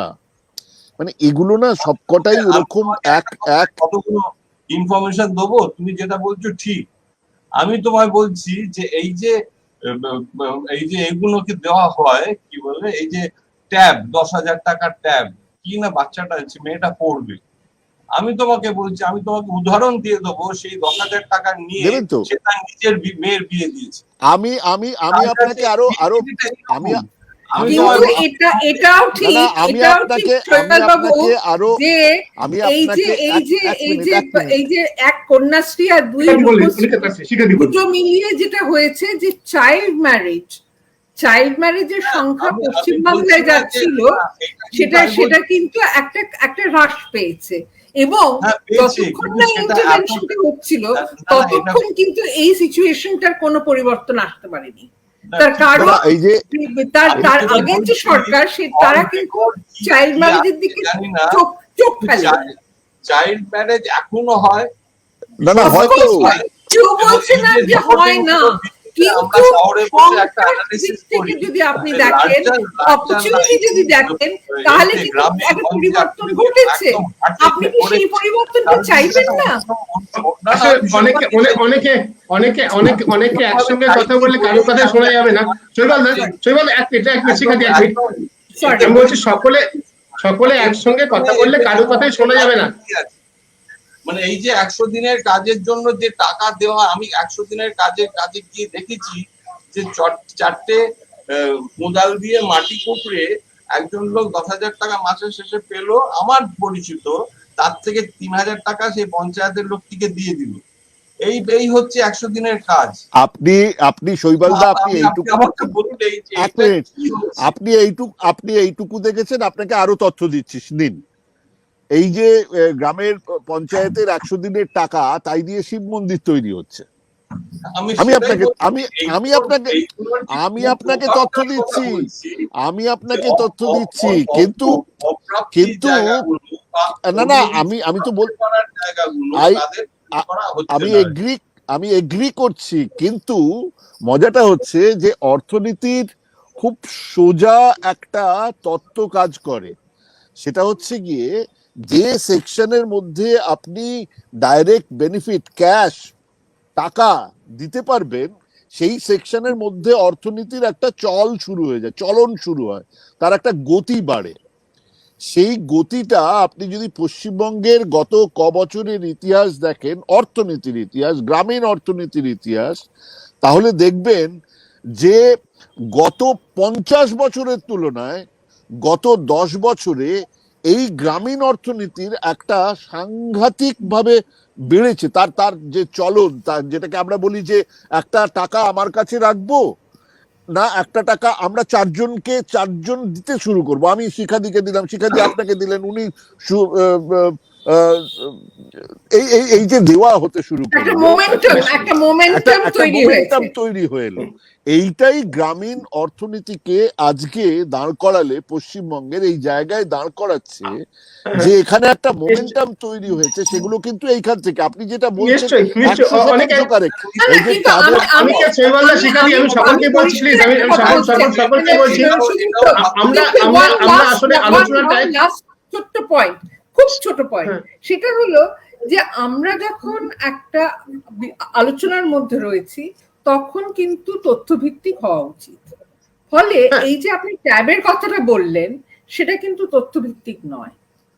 এটা আমার অভিজ্ঞতা, সামনে দেখা। না, আপনার অভিজ্ঞতা হতে পারে, কিন্তু আমি এই প্রসঙ্গে বলছি, মিউট করতে বাধ্য হচ্ছি, আমি দুজনকে মিউট করতে বাধ্য হচ্ছি, দুজনকে মিউট করলাম। শিখাদি প্লিজ, আমি দুজনকে মিউট করলাম, যেটা আমি কখনো করি না। আমি দুজনকে মিউট করলাম, আমি মিউট করে যেটা দর্শকরা শুনতে পাবেন। একজন দর্শক এটা বলছেন যে ট্যাব কেনার বিল না দেখলে স্কুল থেকে টাকা যায় না। এটা নিশ্চয়ই কাগজে কলমে ঠিক। আবার এটাও ঠিক হবে যে ওই রকম জালি বিল বানানোর আমাদের দেশে পদ্ধতি বহু যুগ আগে আবিষ্কার হয়ে গেছে। প্রচুর জালি বিল দিয়ে এরকম ভাবে নিশ্চয়ই ট্যাব কেনা হয়েছে, এ বিষয়ে কোনো সন্দেহ নেই। আমি যেটা বলতে চাইছি শিখাদি, শৈবালদা এবং আমাদের দর্শকদের সবাইকেই, সেটা হচ্ছে যে কিছু আছে আমাদের অ্যানেকডোটাল এভিডেন্স, প্রত্যক্ষ অভিজ্ঞতায় আমরা প্রত্যেকেই দেখেছি টাকা চুরি হচ্ছে, যেটা বললো শিব মন্দির তৈরি হচ্ছে, সমস্ত কিছু ঠিক, কোনটা ভুল নয়। কিন্তু সত্যি একটা দীর্ঘমেয়াদী প্রকল্পে 10 বছর ধরে যে প্রকল্প চলছে, তার কোনো উপকার হয়েছে কিনা সেটা কিন্তু অনেক বরেণ্য অর্থনীতিবিদরা একেবারে অর্থনীতি প্রতিষ্ঠিত মডেল অনুযায়ী কতগুলো সূচক আছে, ইন্ডেক্স আছে, সেগুলোতে মাপেন। শিখাদি যে কথাটা বলছেন, যেমন চাইল্ড ম্যারেজের বয়সটা আমাদের দেশে, আমাদের রাজ্যে কমেছে কিনা, ইনস্টিটিউশনাল চাইল্ড বার্থ, তাতে হাসপাতালে বা প্রাইমারি হেলথ সেন্টারে বাচ্চার জন্ম, বাড়িতে ভাইমার কাছে জন্ম নয়, সেই রকম বাচ্চার সংখ্যা বেড়েছে কিনা, এগুলো তো national health survey, national family health survey, অনেক রকম সরকারি প্রতিষ্ঠিত সার্ভে থেকে চলে আসে। সেখান থেকে যে কথাটা বলা হচ্ছে যে সাধারণ মানুষের কাছে টাকা পৌঁছানোর ফলে তাদের জীবনযাত্রার মান একদম যেটা দিয়ে মাপা হয়, যা দিয়ে মাপেন, জোসেফ স্টিগলিস যা দিয়ে মাপেন, সেই মেপে দেখা গেছে মানুষের এটা নিয়ে কোনো বিতর্ক নেই।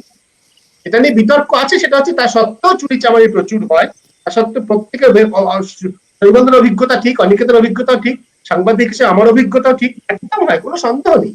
কিন্তু সব মিলিয়ে জিনিসটা উপকারে লেগেছে কিনা, এর উত্তর নির্দ্বিধায় হ্যাঁ, এটা কিন্তু আমাদের মানতেই হবে, না মানলে কোনো উপায় নেই। হ্যাঁ, আমরা শুধু পশ্চিমবঙ্গ নিয়ে আলোচনা করছি না, পশ্চিমবঙ্গ নিয়ে আমাদের আলোচনা করছি না। হ্যাঁ, আমাদের একজন দর্শক বলছিলেন যে সবাই কথা বললে শুনতে অসুবিধা হচ্ছে, এটা কখনোই করি না। আবারও ক্ষমা চাইছি শৈবালদার, শিক্ষার্থী দুজনের কাছে, আমি মিউট করতে কখনো আমি করি না, বাধ্য হয়ে করলাম। আমরা তো সারা দেশের পরিপ্রেক্ষিতে আলোচনা করছি, আমাদের শেষ করতে হবে, সময়ের দিক থেকে অনেকটাই সময় চলে গিয়েছে। একটা শেষ প্রশ্ন আসি, ফ্যাসিবাদের কি লক্ষণ, না লক্ষণ কোনটা, কোন তত্ত্ব ঠিক, এই সমস্ত সম্পূর্ণ বাদ দিয়ে দিলাম। বর্তমানে যে শাসনটা আমাদের দেশে চলছে সেটা গণতন্ত্রের পক্ষে ভালো নয়, এটা নিয়ে আমরা সকলে নিশ্চয়। এই অবস্থা থেকে আমি যদি বেরিয়ে আসতে চাই, আমরা যদি বেরিয়ে আসতে চাই, আমাদের দেশের নাগরিকরা যদি বেরিয়ে আসতে চায়, মানুষের উপর নিশ্চয়ই তো ভরসা রাখতে হবে, মানুষ তো নিশ্চয়ই ভোট দেবে, কোনো সংশয় নেই। তাৎক্ষণিক উপায়টা কি, কিভাবে মানুষ ভোট দেবে? মানুষ তো কোনো রাজনৈতিক দলকেই ভোট দেবে, গোষ্ঠীকে ভোট দেবে, কোনো জোটকে ভোট দেবে, কোনো নেতাকে দেবে, সমস্ত প্রশ্ন অনেক এসেছে। তখন জেপির মতো একজন নেতা ছিলেন সালে। এই প্র্যাকটিক্যাল প্রশ্নটার কি উত্তর, কিভাবে সংগঠিত হতে পারে রাজনৈতিক দলগুলো যাতে এই অবস্থার অবসান হতে পারে? খুব সংক্ষেপে, আমাদের 1 ঘন্টা ইতিমধ্যে হয়ে গেছে, আমি জাস্ট 2 মিনিট করে যদি সবাই বলেন। শিখাদি শুরু করুন। দেখো, এই এই এই খুবই কমপ্লিকেটেড পরিস্থিতি। থার্ড ফ্রন্ট, ফোর্থ ফ্রন্ট, কি হবে না হবে, কে নেতা হবে, সেই সেই ঝামেলার মধ্যে না গিয়ে আমার মনে হয় যেটা পশ্চিমবাংলার এই রিসেন্ট ইলেকশনে একটা প্রভাব ফেলেছিল, সেটা হলো no vote to BJP. That was a very, it is a very simple message. একদিকে একটা প্রেসক্রিপশন যে অমুককে ভোট দেওয়া চলবে না, কিন্তু কাকে ভোট দেবে সেটা মানুষের উপরে ছেড়ে দেওয়া। এবং মানুষ যথেষ্ট বুদ্ধিমান, তারাও বোঝে যে কাকে ভোট দিলে তাদের কি লাভ হয়, এবং তারা সেইভাবেই একটা ডিসিশনে পৌঁছবে। আমার মনে হয় যে এই মুহূর্তে দাঁড়িয়ে আমাদের তো কোনো উপায় নেই। 2024 সালে এই পুরো কাঠামো যেটার উপরে বসে আছেন মোদি এবং অমিত শাহ, সেটার পরিবর্তন অনলি 2024 সালে হতে পারে। ইন দ্য মিন টাইম যেটা আছে সেটা হলো অনেকগুলো রাজ্য স্তরে নির্বাচন। উত্তরপ্রদেশ হবে, গুজরাট হবে, গোয়া হবে, হিমাচল হবে, উত্তরাখণ্ড হবে, পাঞ্জাব হবে এই 2022 সালে। এখানে এটাকে ইউনিফাই করবে কি? কোনো একটা Congress is not the alternative. Therefore অল্টারনেটিভটা কি? একটা প্ল্যাটফর্ম যেটা বলছে যে কাকে ভোট দেওয়া উচিত নয়, তারপরে বাকিটা যা হবার হবে।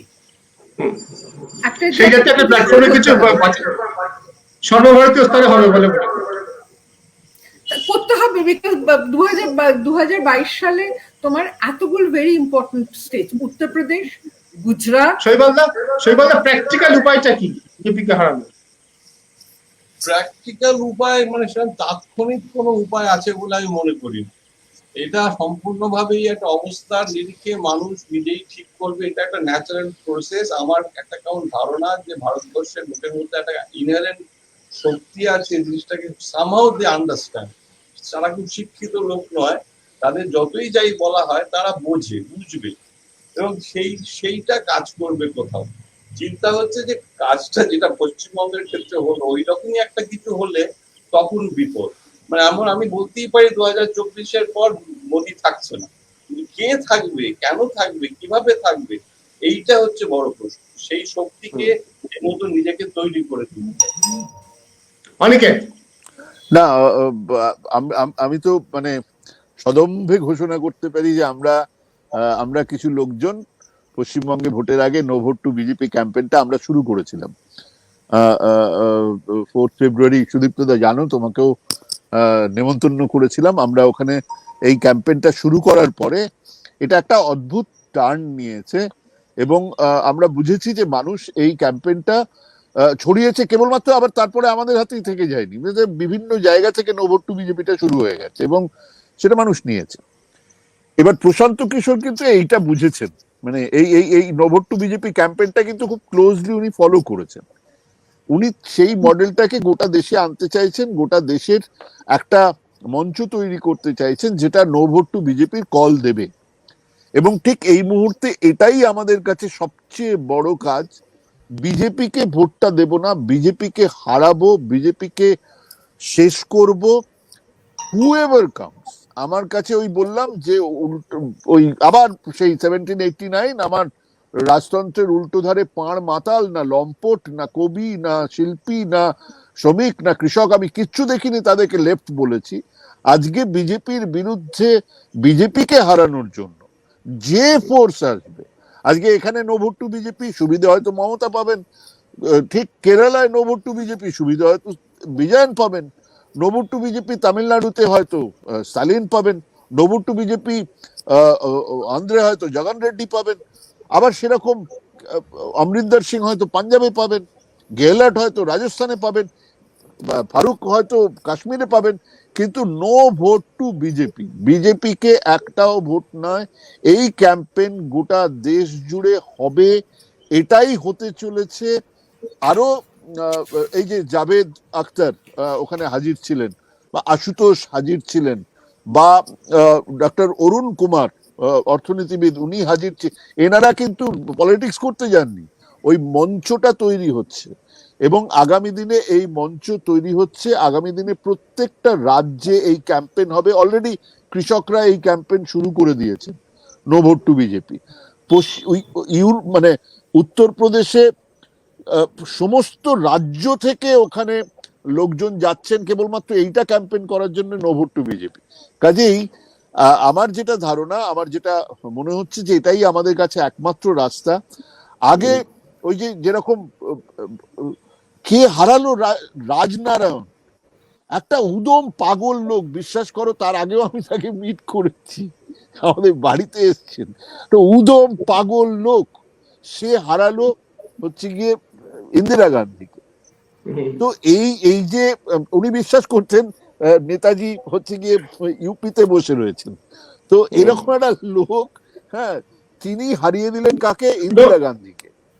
কাজেই আজকে বিজেপিকে হারানোটা 1 নম্বর এজেন্ডা। অবশ্যই অনিকেতের মতে নো ভোট টু বিজেপি হচ্ছে সমাধান। গণতান্ত্রিক পরিসরেই আমরা আলোচনা করি শৈবালদার মতে, এবং যারা দর্শক তাদেরও অনেকের মতে না, সেটা সমাধান নয়, কাকে আনবো সেটাও একটা বড় প্রশ্ন। ঠিক আছে, কিছু মানুষের বিচার সেরকম।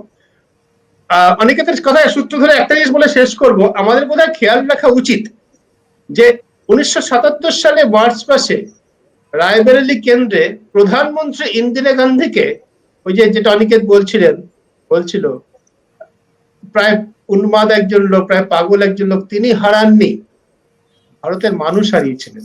সে ভারতের মানুষের উপর ভরসা শৈবালদারও আছে, শিক্ষার্থীরও আছে, আমাদের সকলেরই আছে। আমরা দেশের মানুষের উপরই ভরসা রাখি যে বর্তমান যে শ্বাসরোধকারী স্বৈরতান্ত্রিক ফ্যাসিবাদী, আমি আবারও বলবো, পরিস্থিতির মধ্যে আমরা বসবাস করছি।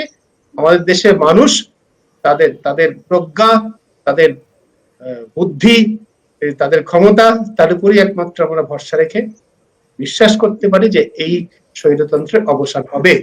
অনেক ধন্যবাদ শৈবালদা, শিখাদি, অনিকেত আমাদের সঙ্গে থাকার জন্য। দর্শকদের অনেক ধন্যবাদ আমাদের সঙ্গে এতক্ষণ থাকার জন্য। এই অনুষ্ঠানটা আমাদের ইউটিউব চ্যানেলে, fourth pillar with the people YouTube চ্যানেলে আগামীকাল সকালবেলা আপনারা পাবেন। নমস্কার।